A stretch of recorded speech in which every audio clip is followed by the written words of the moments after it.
I'm not sure if Sam Ponder knew at the time that when she decided to speak out last year against men competing in women's sports, that she would basically be signing her death warrant at ESPN. But here we are, a little over a year after she made this post, finally deciding that it was time to speak out and say something against transgender athletes, against men coming in and dominating, destroying women's sports. And she got called every single name in the book.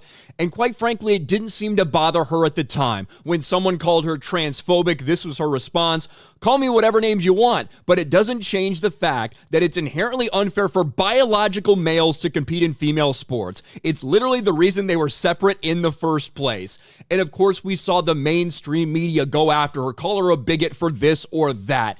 And then shockingly, just about a week ago, the news came down that Sam Ponder, the last woman who was remaining at ESPN who had spoken out against this bullshit, had been fired.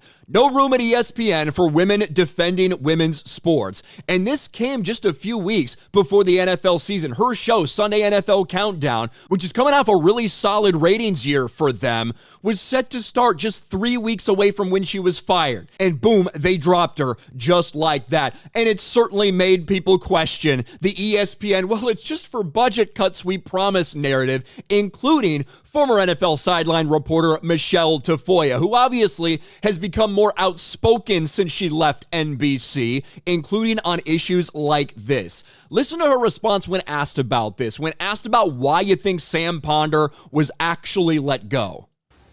I don't believe that anything is just budget cuts anymore. I think that they clearly wanted to find an off-ramp for Sam. What's troubling to me is the timing.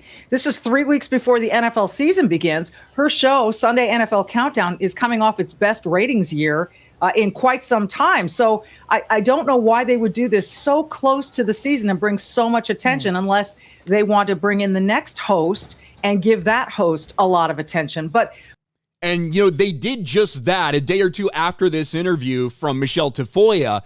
It basically came out, Mike Greenberg is going to be the new host of Sunday NFL Countdown. Mike Greenberg has been a staple at ESPN for a long time. I used to listen to Mike and Mike in the morning religiously for years. After that show ended, they did try to really make Mike Greenberg one of the big faces of ESPN with Get Up in the Morning and all that, and now bringing him on for this. So it's kind of true what she ended up saying.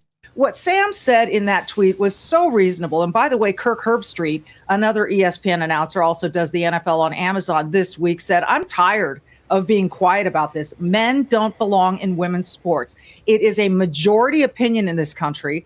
There's a USA Today columnist named Nancy Armour who came out after Sam and said she's a bigot, that she's just Sam Ponder is the furthest thing from a bigot that I've ever met. So this is mistreatment again. It kind of rings the same as what happened to Sage Steele. And, I don't know what to make of it. And she brings up a great point. Sage Steele, who spoke out vocally after Sam Ponder was fired, another person who had conservative values, who was speaking out against things that ESPN didn't like, they fucking got rid of her as soon as they could.